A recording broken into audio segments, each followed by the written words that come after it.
Welcome to our channel.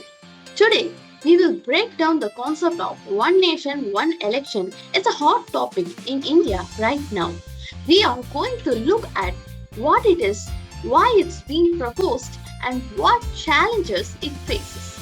Let's dive in. Simply put, one nation, one election refers to holding general elections for the Lok Sabha and all state assemblies simultaneously once every 5 years. This idea is aimed to streamlining the electoral process, saving resources, and ensuring smoother governance. Interestingly, simultaneous elections were the norms in India until 1967. But after some states, assemblies were dissolved prematurely in late 1970s and later when the Lok Sabha was dissolved in 1970, this synchronization was lost.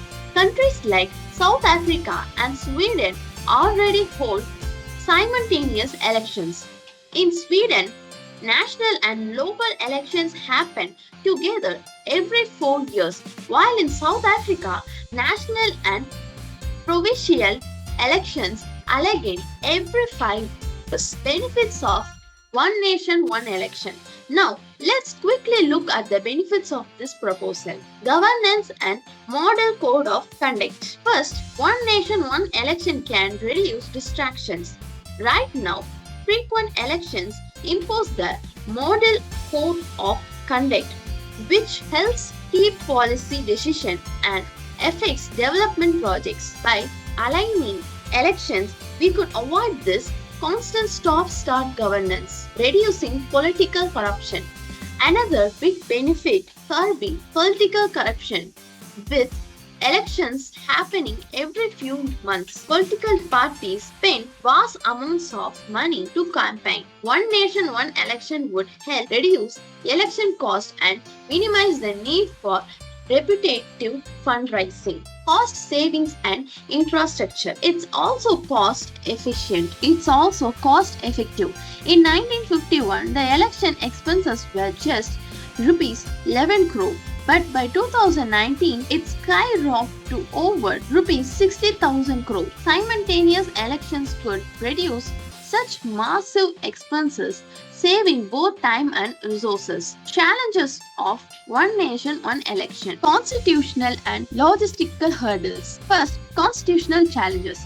Under Article 83 and 172, the Lok Sabha and state assemblies have 5-year terms unless dissolved earlier. But what if a government collapses mid-term? This raises questions about how to handle such situations. Impact on federalism. Criticize argue that one nation, one election could undermine state autonomy, blending local and national issues. Different states have unique issues, separate attention, and simultaneous elections may blur those lines. Logistics and cost. Logistically, holding elections across India at the same time is a huge task. We would need millions of electronic voting machines, personnel, and security, which could increase initial cost even though it might save in a long run. So what's the way forward? Building consonance. First, there need to be a consonance. Political parties and states need to agree on the framework for one nation, one election. Without widespread support, this idea will face serious opposition, legal and infrastructure investment. Next, the legal framework. We will need constitutional amendments to align the terms of state assemblies and the Lok Sabha. This also means significant investment in infrastructure. More EVMs, polling stations, and trained personnel will be required.